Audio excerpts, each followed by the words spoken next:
What is up, YouTube? I'm Ray, and welcome back to the Man Cave. This is now going to be my, first official episode. I did a real quick introduction to my channel. You may have caught that as to what the channel is going to be about. And it's a variety of things. The Man Cave is all about everything we as red-blooded, blue-collar Americans love to do. It's going to be a combination of reviews, some outdoor activities from hunting, fishing, golfing, camping, motorcycle riding, and all that stuff, to gear reviews and,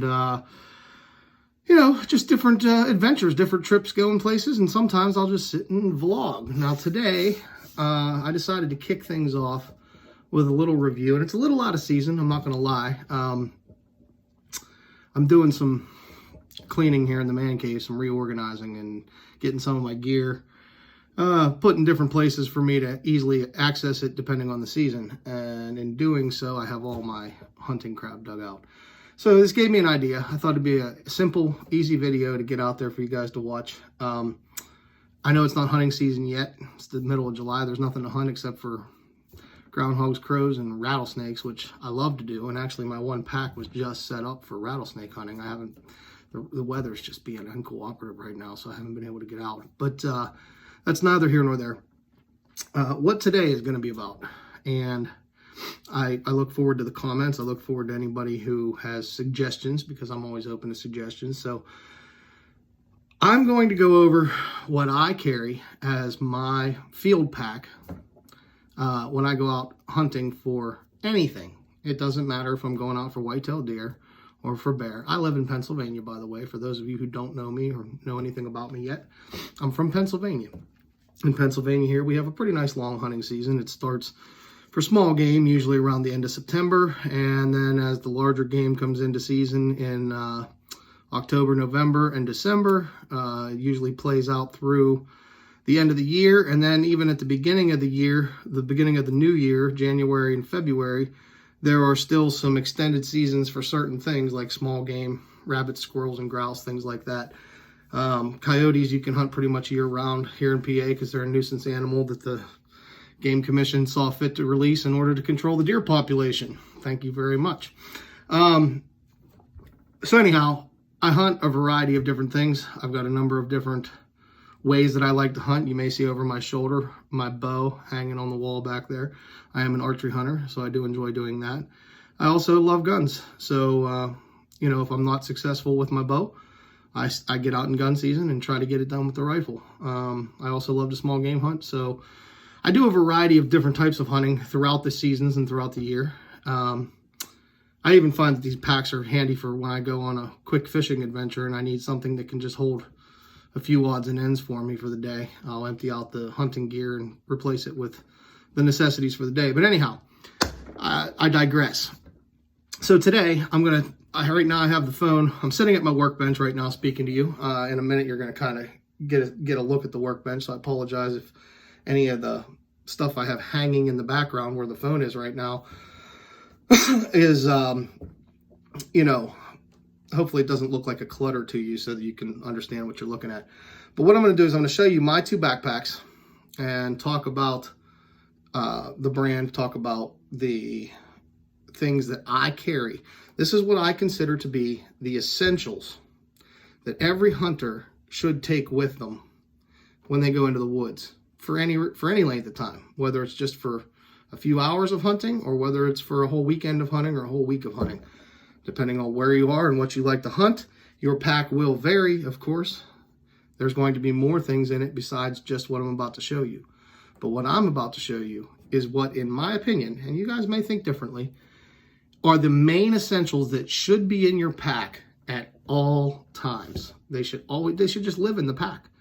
I mean, I like to take mine out of the pack every year and put them in a plastic organizer that keeps everything where I know it's at. Dry, safe, warm, and I put it in a certain spot where I keep my hunting gear. And then at the beginning of the hunting season, I pull that organizer out, I put everything back in the pack, reorganize it the way I like it, and then it stays that way for the whole season. And that way, whenever I go out in the woods, I can grab my pack, throw it on my back, head out the door, either jump in the truck and go or hunt. I hunt right here on my own property as well. So no matter where I'm going, I know I have at least the bare minimum to get me through a day of hunting in case I need something. A lot of this, guys, is going to be common sense. There's not really, I'm not going to tell you any crazy tricks or tips, but I like to share what I like to carry because it might just set off a light bulb in somebody's head and go, oh, I never thought to carry that. So maybe I will, or, or, hey, yeah, I carry that, but here's what I add to it to make it better. Tell me about that because I want to hear it. I want to make my pack better. So again, this stuff is going to be real basic. I don't want you to get excited like I'm going to throw any kind of awesome, light bulb bright idea at you. But the bare essentials for any pack. Now let me start with the packs and then I'll go through each item and I'll tell you a little bit about each item too, what brand it is and how I like it. I'll kind of do a mini gear review for it. I won't go into real deep detail. So bear with me. As I told you in my intro video, not a lot of recording equipment, not a lot of sound equipment. I'm trying to do this all in one take so I don't have to edit a bunch of videos together clip by clip. If I fuck something up, it is what it is. So I'm going to reach up, grab the phone, I'm going to flip the camera, and then I'm going to do my best while holding the camera to demonstrate and illustrate each thing that I have here. Okay, we're back. And so here we are. Again, ignore this stuff up here. The top of my workbench has my parts trays and my wrenches and things like that. Just ignore that stuff. What we're looking at right now is the backpack. And as you can see, this is a Badlands backpack. Now, guys, I'm sorry. I don't know the model. I just got this pack a couple years ago. As you can see, it's I can't even find the name of it on here. I know it's on here someplace, but it's a really nice day pack. As you can see, it has really nice organizers on the sides, even along the actual side frame of the pack. It's not a frame pack, it's a soft pack, but it has a rigid area in the front where it would basically essentially touch your back. But as you can see, there's plenty of pocket space for organizing your different gear. So I like the Badlands pack. It's durable, it's lightweight, it's very comfortable to wear. I really don't care what kind of pack you guys use, as long as you're taking a pack in the woods with you, because ultimately you're going to need some stuff.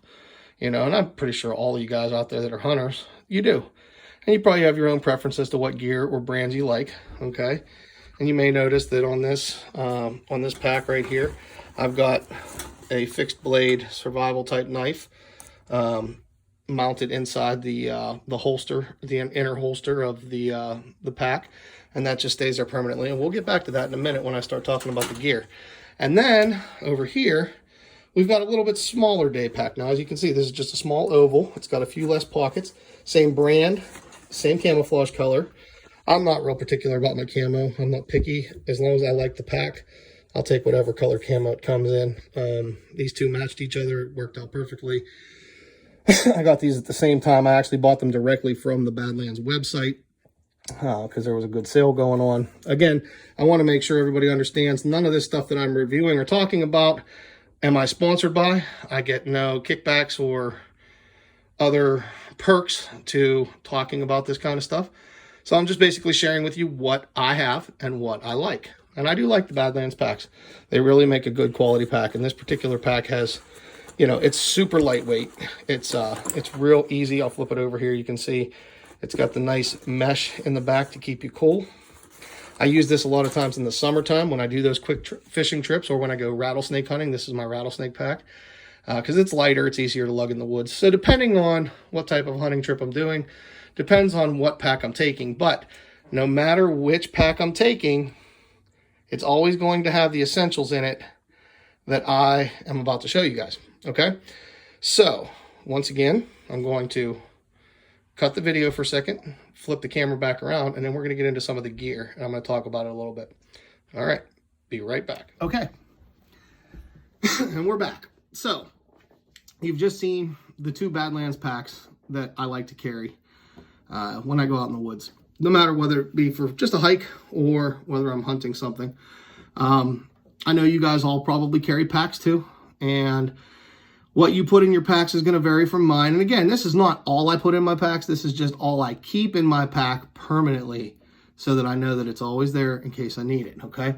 So, I'm gonna move this out of the way for a second so I have a little bit more room to work here. All right, let's begin with, well, I'll tell you what, let's begin with the binoculars, okay? Everybody, in my opinion, whether you have a scope on your rifle, whether you have a rangefinder you like to use also, it really doesn't matter. Everyone should have at least a small pair of binoculars, if not a decent sized pair that's more powerful. Now, I prefer, this is a, I believe 10 power set, okay, of Vortex Crossfire binoculars. Here they are right here, okay. As you can see, the lens caps are on them, but these are the Vortex Crossfire, and I believe, yes, they are 10 by 42, okay.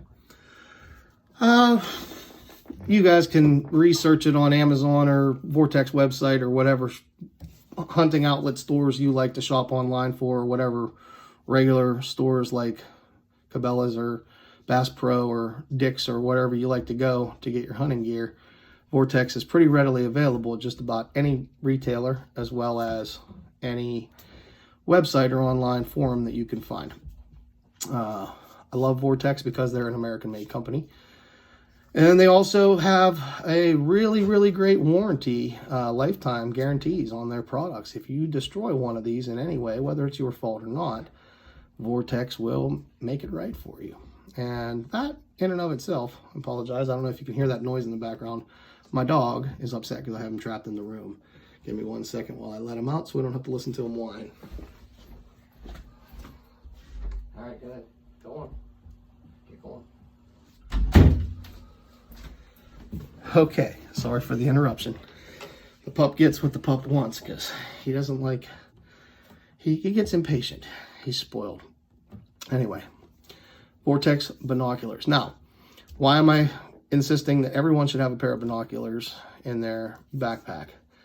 I don't need binoculars. You know, I don't shoot anything that doesn't come close enough that I can kill it with open sights, or I can kill it with a bow, or, you know, whatever. Listen, guys, I used to not carry binoculars. It was too bulky, too much aggravation to try to keep them nice, keep them safe. Now, I do carry these.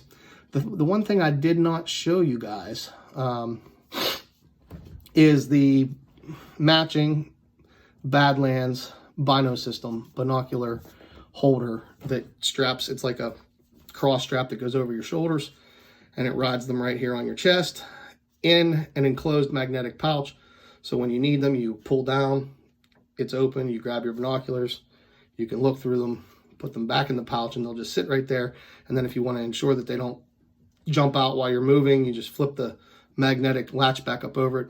It's a great product, also made by Badlands. I didn't picture it here. Maybe I'll do a review on it another day. But I carry these in that, okay? So they're, you know, Vortex gives you a really nice carrying case for the binoculars themselves. In the off season, these binoculars live in that carrying case in my hunting storage closet. During the regular season, these live in the Vortex chest pack. I used to not carry binoculars. They were too heavy, too bulky, too much, not too heavy really, but too bulky.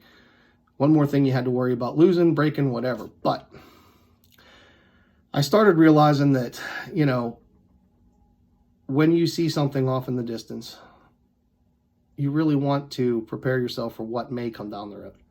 And so I started experimenting with carrying a small set of binoculars, found that I was using them a good bit and that they were coming in handy. So I went ahead and invested in a better pair of binoculars. I started to get on the price point of these. I want to say, again, you can research it yourself. Don't take me for my word. I think these are about $150 to $175 pair of binoculars, give or take. Maybe a little less, maybe a little more. Excellent optic quality, not the top of the line, okay? You guys are going to find out as you watch my channel. The gear that I show you is going to be good quality gear, excellent for taking out in the field and using, no matter what it is, whether it's golf clubs or, you know, hunting gear or whatever it might be. It's good quality stuff, and I wouldn't own it if it wasn't. But it's not top of the line, okay? We're not reviewing a pair of Zeiss binoculars here. We're not reviewing Swarovskis or Leicas.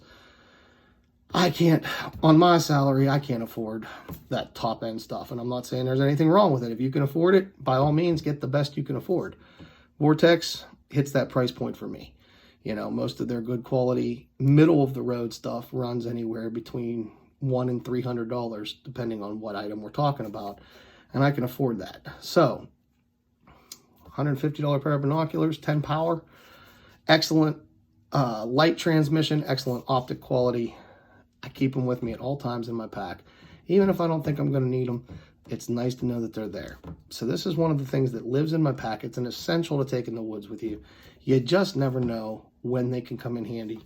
And, you know, they're worth the investment. They're worth the extra little bit of bulk and weight in your pack to have them with you. So binoculars, number one thing there, okay? Secondly, and this I find to be extremely essential. What's in this case? This case goes in the backpack and keeps my item protected. What this is a Garmin GPS. Okay, so here we have the Garmin GPS Map 66S. All right, now, as you can see, it's a fairly compact unit. It's about the size of a cell phone, a little bit thicker than a cell phone, but about the length of a cell phone. It's got a really nice size screen on it. That's pretty cool. You can see the reflection in it. And of course it has all the exposed buttons, which I like because it's a little easier to access those with gloves on. If you're wearing gloves, you can use the buttons to still scroll through the menus and find what you're looking for. And so I chose the button model. Now there are some that are purely touchscreen, which gives you a nice big screen, but takes away a little bit of length from your GPS. So now you're carrying a smaller unit. Guys, this is a pretty expensive Garmin. Now it's not the top one, but I think this is about a $450 GPS unit. I don't personally care what brand you support or what brand you like. I do like Garmin. They've been making good GPSs for a long, long time. They kind of have it down pat. They don't screw it up too much, and this has a lot of nice features to it. You know, if you buy a $100 run-of-the-mill GPS, or if you buy a $1,000 GPS, if those even exist, features are nice to have. All the extra bells and whistles that come with these are worthwhile. But it does not matter what brand or features you have, as long as it is reliable. Make sure it's somewhat accurate, very accurate, really, that it knows where on earth you are, and that it's getting good, consistent reception. As long as those two things are happening, you're safe. This is, you know, this is an essential piece of equipment to have in your bag at all times.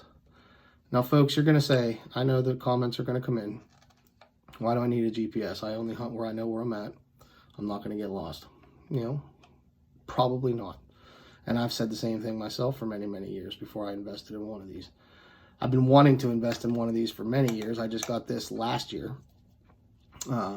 Many years before that, I hunted without one. And there was one time, and guys, I'm an excellent woodsman, and I have a great sense of direction. But there was one specific time when I was bear hunting up in the big mountains in northern Pennsylvania that I got myself twisted around. And of course, I found my way back out. But it was nerve-wracking. Uh-oh. It's getting late. Hour and a half of daylight left. I thought my truck was parked over this next ridge. What if I'm wandering in the wrong direction? It can happen. Even to the best of us, even to seasoned woodsmen. People who are used to navigating with compasses, used to navigating with, you know, the sun, used to just navigating based on memory. Or I remember that tree and rock. I passed it. That's the direction I need to travel. You know, I did that for years, and it works. Most of us are pretty good at that. If we spend any kind of time in the woods, we're pretty good at finding our way back to our pickup truck at the end of the day. This reassures that. Now, set aside the safety factor that this will get you back home every time. Even if you hunt property that you know where you're at, you can't possibly get lost. You're surrounded by a road on all sides, like right here on my property. It doesn't matter which direction I go. I can't wander into getting lost because eventually I'm going to come to a road and know exactly where I'm at. Even if you don't get lost, this comes in extremely handy for other things. For example, if you down an animal, you get a deer, you find a blood trail, you got to now find the deer. But that's a little bit of blood, and it's looking like it might rain. Maybe I need to mark this spot where I found my first blood in case I need to come back and pick up the trail again. And what if the blood gets kicked away in the leaves by another animal or another person, and now I can't find the blood again? At least I know where my starting point is. What if I find my animal and now it's dead? Now I got a 1.5 mile drag to get it out of the woods. I might want to go get a buddy, or I might want to go, maybe I need my game cart to tow it out. I'm going to walk back to the truck and get my game cart. I'm going to use this to mark where my animal is so that if it gets dark before I get back, I can still walk right to it and not have to use a flashlight to find my way to it, not have to worry about, was it that patch of brush over there that he died in? Or was it this patch over here that he died in? Now I got to figure out where I left my damn animal when I went back to get the game card, or when I went back to get the camera so I could take pictures of him, or whatever. Whatever reason you might have to walk away from your animal for a little while. There's lots of reasons you might have to. You want to make sure you get back to your kill, your animal, so you can get them out of the woods. And this can help you do that. It can help you track blood. It can help you find your way back to your tree stand. You hang a tree stand in a new location. Yes, guys use those little reflective tacks. Those work. They help. If you have a flashlight and you're walking in the dark, this reassures you that you're going to find your tree stand again. Better than those reflective tacks.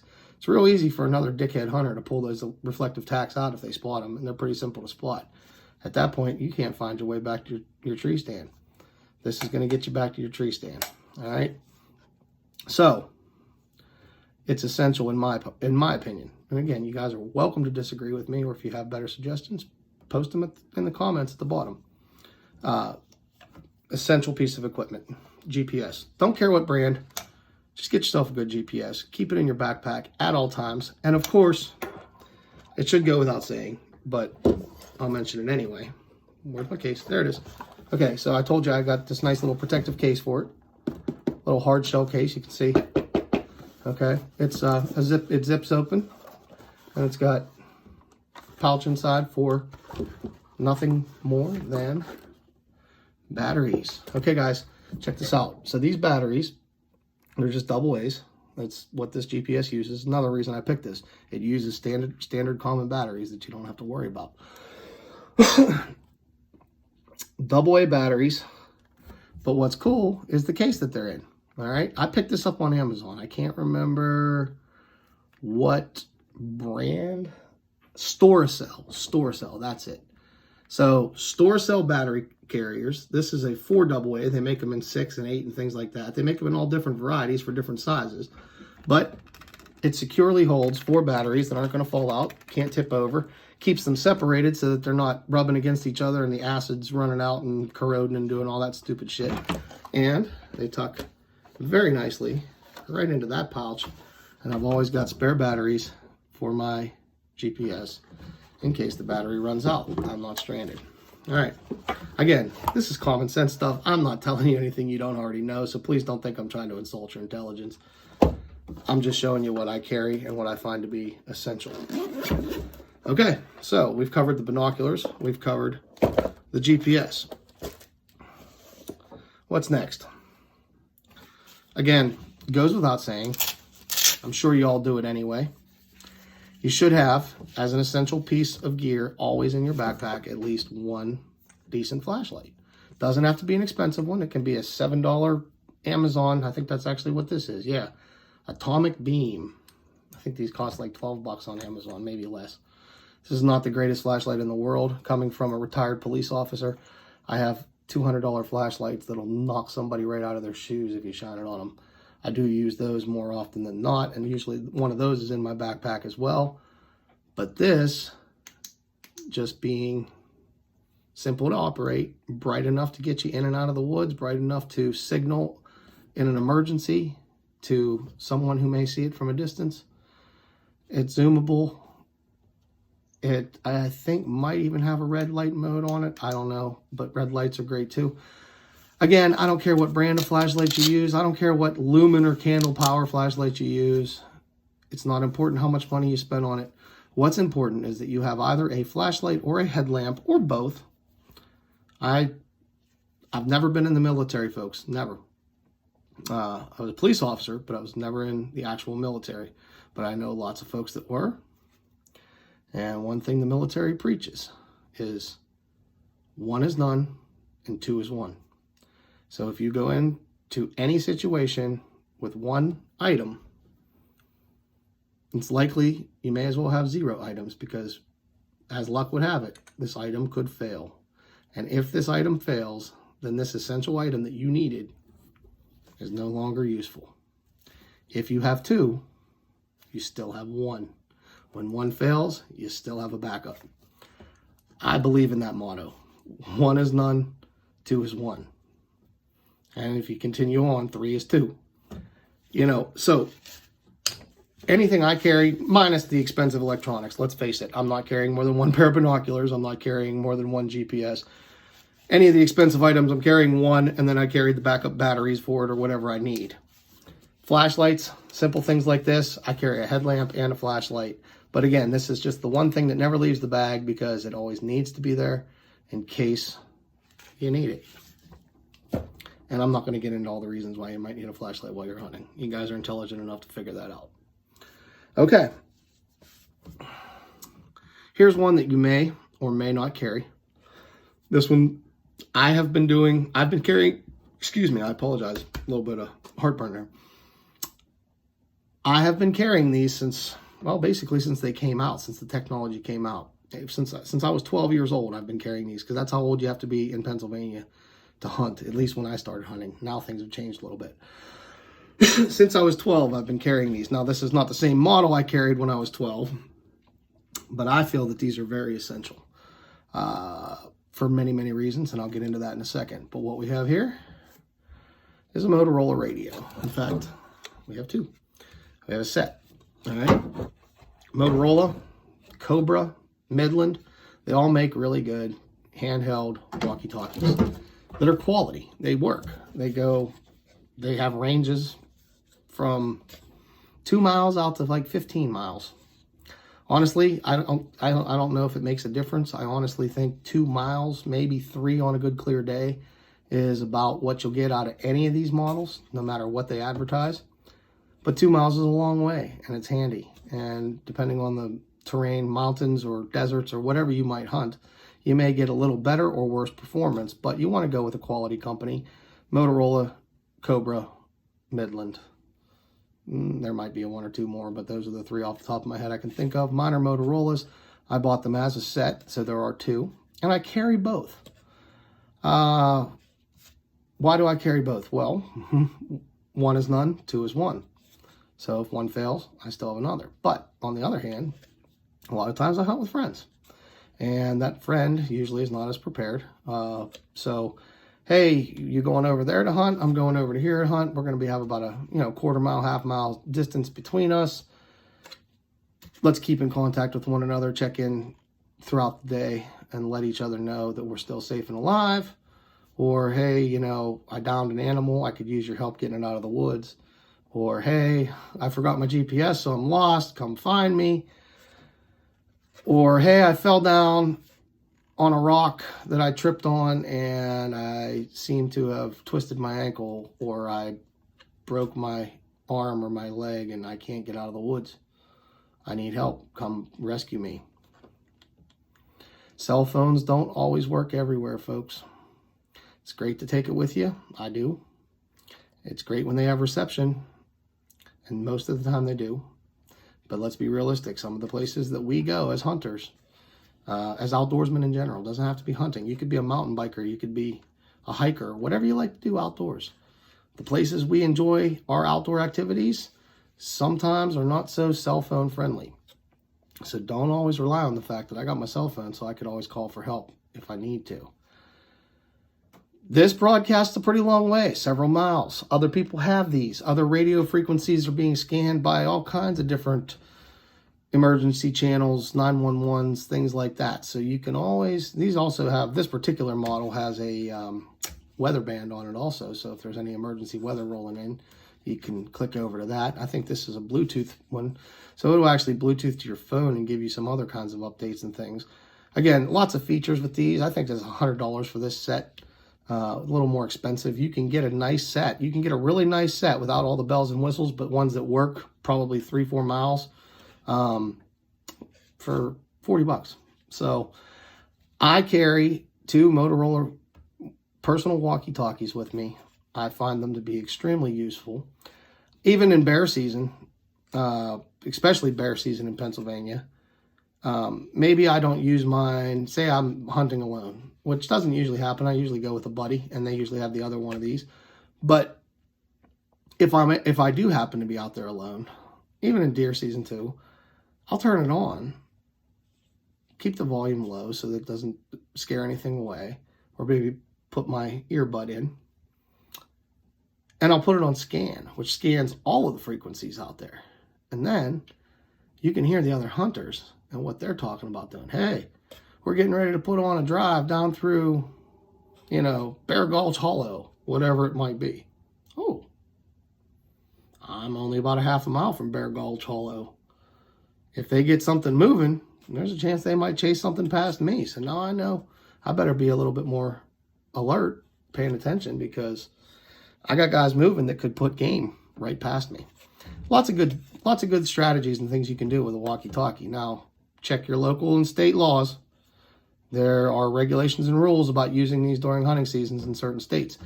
You're not allowed, in Pennsylvania, you're not allowed to use these to communicate the location of actual game to another hunter or another human being.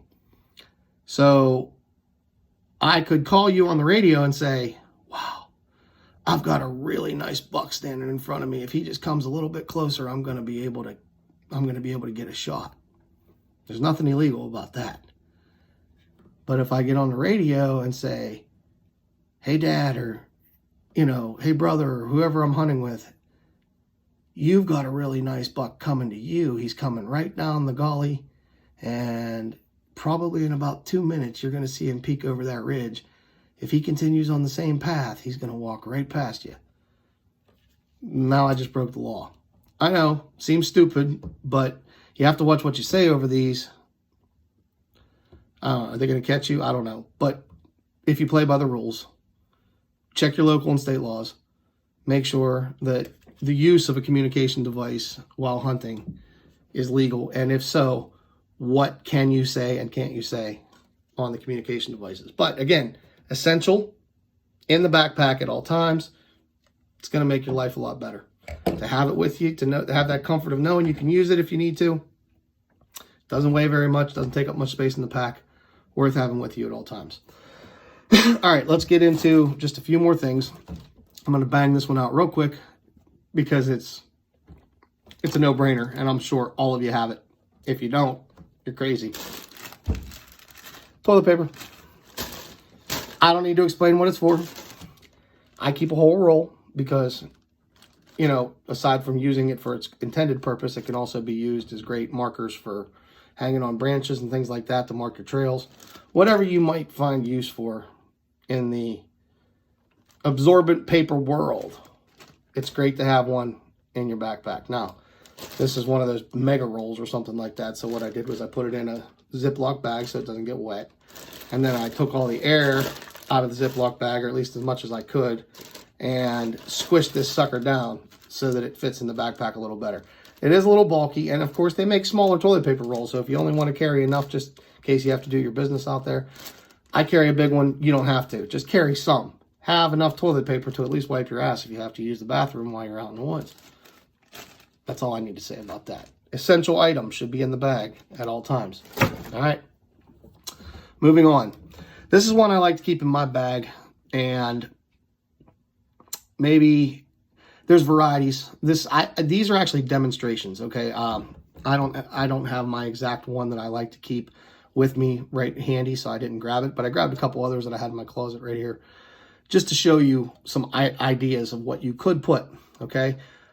Whether you use it or not, I think it's an essential item to always keep in your pack because it's light. It doesn't take up much space. And it could really save the day one day. But I have two varieties here. Some form of waterproof, gasketed,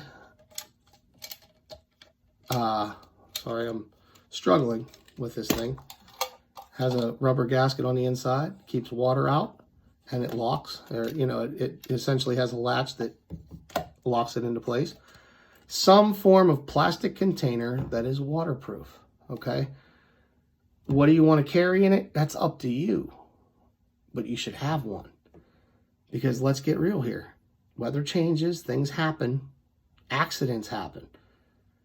If you need to protect your expensive electronics, here's the other variety, okay? Now this one's a little bit larger, but it's also a little heavier duty than this little light thing that I showed you. This one's a little bulkier. It'll still fit in that nice big backpack very well. But you want to keep some items dry while you're out there. And let's face it, even if the weather's perfect, you might trip and fall in the stream while you're trying to cross it. Now all your shit's wet. Now your $400 GPS or your $400 rangefinder is damaged or destroyed. Or your fire starting items are wet and you can't start a fire if need be. A good waterproof container of any variety or size, as long as it fits with the items that you intend to keep. Your cell phone, your electronics, your fire starting items, your toilet paper, whatever you're trying to keep dry, make sure it fits, but also make sure that it fits in your backpack, that your backpack will accommodate something like this, okay? Now you can see by the width of it, it's, you know, it's a nice wide container. You know, somewhat deep, maybe 4 inches deep. But this holds lots of stuff. I can put my cell phone in here. I can put all my, I can actually fit my rangefinder, my GPS, and my cell phone all in this container. So if it starts downpouring on me, I know that my 3 most expensive electronic items are coming out of the woods unscathed. If I'm going to cross a really hard stream, and I know I got to be ankle deep in rocky water that I might trip and fall, which I'm a klutz, I do trip and fall. All my expensive shit's going in here before I cross the stream. So there you go, a waterproof container of any type or variety or brand. I don't really care. Just carry one. It's in my opinion, you should carry one. All right. Now, getting down to the last few things. I think that if you are a hunter, whether it's archery or rifle, you should carry a nice rangefinder. Okay. Now, again, brand is not important. You pick the brand that you like the most. You pick the price point that fits into your budget. This, of course, is a pretty expensive rangefinder. It says Leupold on it. You know the price tag is high. But it has all the features that I wanted and that suit my lifestyle and what I like to do. And it's a good quality rangefinder. Now, I like it because it's compact and lightweight. Doesn't weigh very much. Has its own nice protective case that's also compact and easy to use and fits into the backpack very nicely. I also carry some additional batteries for this just in case I need it. This does use a little bit of a weird battery. I think it's a camera battery of some type. It's not your normal CR123s, but it's actually a little bit shorter than that. I can't remember the exact. It's not important unless you buy this exact rangefinder, but carry some spare batteries for your rangefinder too. Oh, I don't shoot anything that's outside of 100 yards, and if I can't hit it from 100 yards, I got a problem. Why do I need a rangefinder? Okay, well, it's imperative that you carry a rangefinder because, one, this is going to ensure your success. If you use it, it's harder to screw up, okay? It's more humane on the animal because you're more likely to put a good shot on the animal. You know your limits. Some guys can only shoot 100 yards. Some guys can shoot 300 yards. But you don't want to be playing that guessing game. Well, it looks like 120 yards. I'll just aim a little high. Oops, it was 230. Wow. That was really deceiving. It looked a lot closer. Now you've just maimed the animal and you haven't successfully harvested it, or you scared it off, you missed it clean, best case scenario, but you ain't going to see him again. You just ruined your chance of getting a nice deer or a nice bear or whatever it might be. Rangefinders are important. I feel like every successful hunter should keep one in their pack at all times. And I'll tell you something else. It'll cure boredom. I know a lot of guys like to get on their cell phones and play games while they're waiting for the deer to show up. This is a great little game, if you will, and it will improve your skills, especially if you're an archery hunter or if you're a rifle hunter of any type. You're sitting in your tree stand, slow morning, nothing's been coming by. I'm bored. I'm about to fall asleep. Okay, let's play a game. Pull out the rangefinder, pick a tree, pick an object, pick anything, doesn't matter. Oh, that farm silo out there. That looks like that could be 440 yards from me. Check it. Oh, how about that? I was close. 400 yards. Now you're starting to get a good, the more you do this, your eyes are starting to learn your distances. Not to say you'll never need this again. You should always double check yourself, but you're getting a little better at estimating distances. That way, if on the fly you ever have to do an estimated shot, you might have a better chance of dialing yourself in because you've practiced with this. Like I said, it's a good way to cure boredom. It's also a very handy tool for being successful. I really don't need to go into deeper depth. Again, pick your price point, pick your brand, just carry one. Another essential item that should always be in your backpack year-round. It's even, like I said, it's fun to play games with. You can learn a lot. Okay, we're down to the last few things, and we're going to lump everything together. Now, when I showed you the pack, I pointed out and mentioned the fixed blade knife that was here in the pack. Now, I'm not going to pull the sheath out, but I will go ahead and remove the knife, hopefully. It's not a bad angle, sorry. Okay. All right, Gerber, fixed blade, survival knife. Full tang, all the way through. Hammer blunt edge for banging on shit, for using to drive in tent stakes or, whatever you might need to bang on for. Good, sharp, quality blade with serrated edge for cutting rope and other tools or other items. Yeah, it's a big ass knife. It's a Rambo type knife. Do you need to carry it with you in the woods? No, but it's handy. And again, remember I said there are items that you will take in and out of your backpack, and then there are items that should always stay there. This item will always be on that pack. Always. So that, I'm going to put this away now. You've seen it. Okay? Why is that an essential item? Because that one, that particular one, will do everything. It'll do everything, guys. It is a survival knife. Sorry, I'm talking while I'm off camera, but I'm putting this knife away. Okay. It's a survival knife. There's nothing you can't do with it. You can chop wood with it. You can cut up a fish if you catch it. You can skin or butcher a deer with it if you need to. Is it ideal? No, it's not ideal.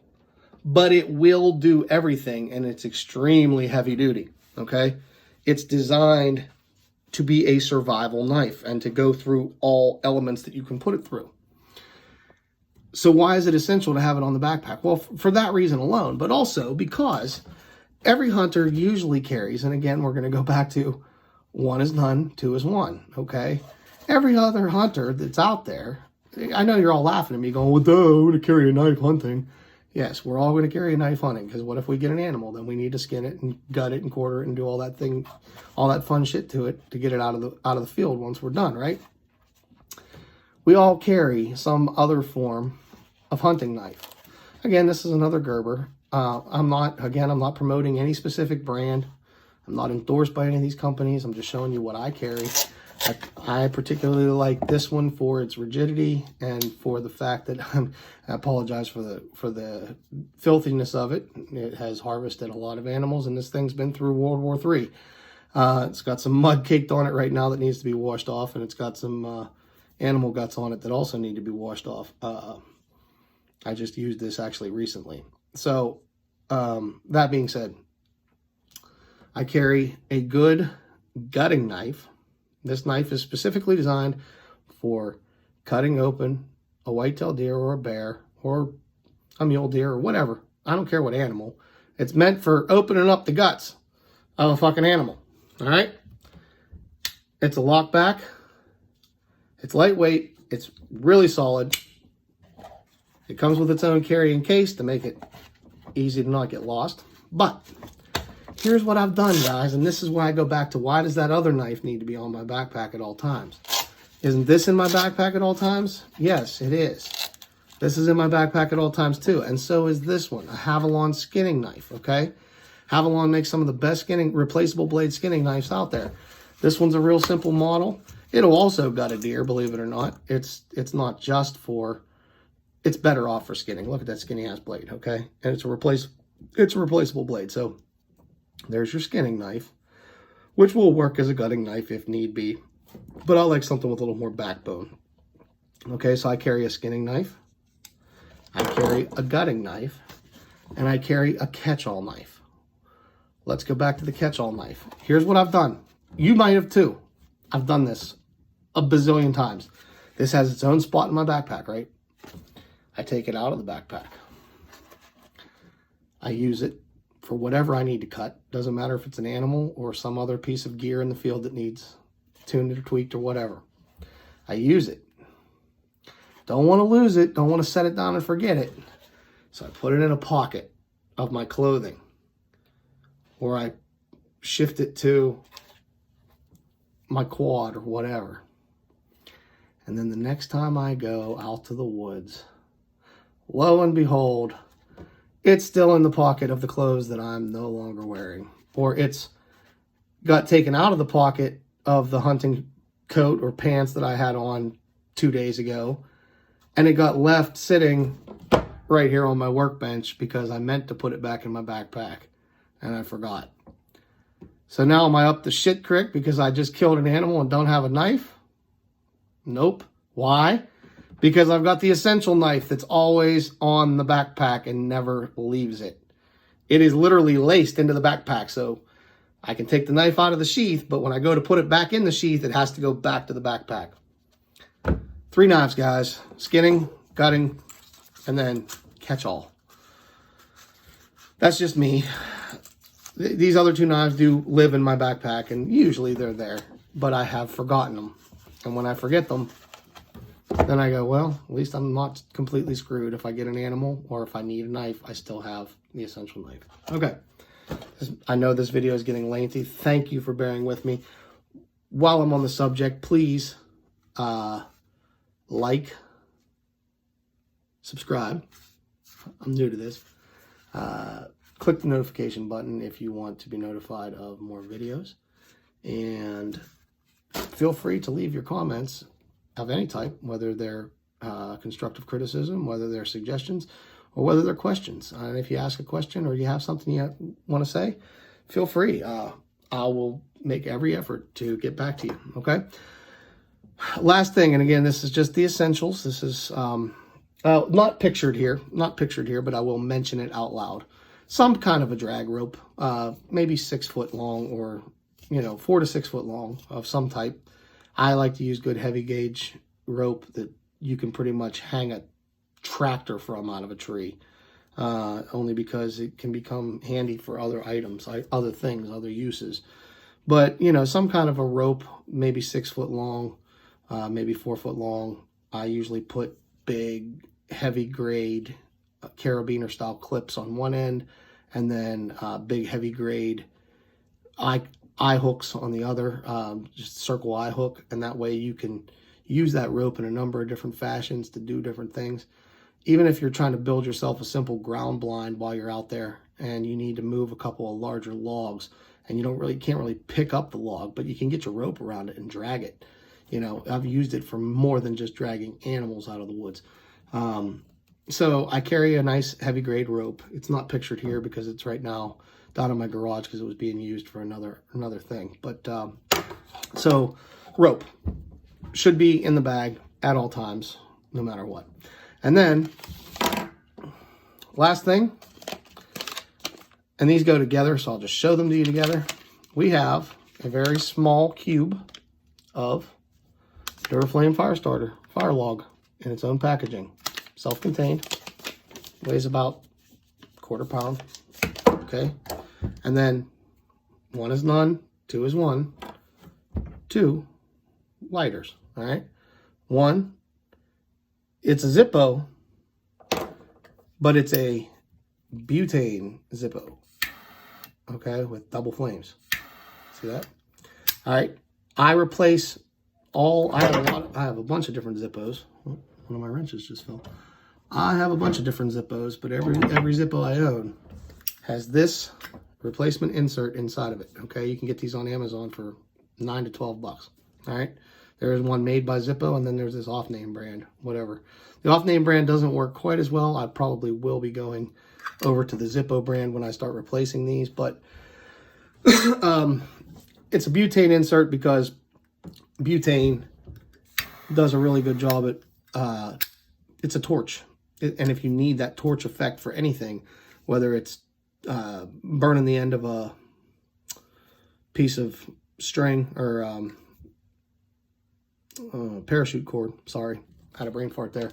It doesn't matter if you're trying to melt up the ends of a piece of parachute cord or get a fire started in tough conditions. This is very handy for that, but to get this lit, it's better to use butane up against it because that torch effect will get that fire going a lot quicker.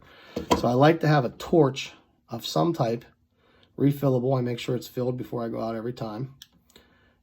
The trouble with butane is it can also be temperamental based on temperature. If it gets really hot, you're going to get a huge flame, even if your setting is not meant for being big. And if it gets really, really cold, sometimes it won't light. You have to really watch with butane. I like to keep it in my pocket up against my, my inner pocket up against my thigh or my body, so that my body heat keeps the temperature of the lighter regulated, and it's bound to work when necessary. And then, of course, under the idea of this can fail, and if it fails, we still have the good old reliable backup Bic. And it is butane as well, but it's your standard flame. It's not a torch. So you have options. If you guys are the type that are even more prepared than that, and you like to carry a fire steel and flint, good for you. I believe in them. I do carry one. If you're the type that likes to have additional fire starting products like matches in a waterproof container, good for you. I believe in that, and I carry a small container of matches as well. I like to have a lot of options when it comes to building a fire. And again, it should live in your backpack at all times. Do you make a fire every time you go in the woods? No, probably not. But what if you need to? You get where I'm going with all this, guys. I just wanted to touch on some of the essential items that should be in every outdoorsman's backpack at all times. What else you put in there is just icing on the cake, and whatever you feel like lugging around with you, depending on weight, the weight of the items and how much you want to carry, how far you're going. There's lots and lots of different things that have been in and out of my backpacks, including food. Let's not forget that staple, but that's not the essentials that I needed to go over today. All right, guys, that pretty much wraps this up. Once again, I implore you, if you like the video, please click the like button. If you enjoy the content and you want to see more of this type of content, please subscribe to my channel. And if you want to be notified when new videos come out, please click the notification button. I hope everybody took a little bit out of this, or at least, was entertained by it. Hopefully you're not too offended by my video editing skills when I try to put these 3 separate clips together. It'll be my first experience trying that, so bear with me. And we're going to do more of this. There's more good stuff coming up. Probably going to try to film something else this weekend. I don't know if it'll be rattlesnake related, golf related, gun related, or possibly just something fun. I don't know. But I'm going to try to do another video here very soon. So, thank you everybody. I appreciate you watching my channel. I hope you took something out of this, and thanks for joining the Man Cave. We'll see you on the next episode.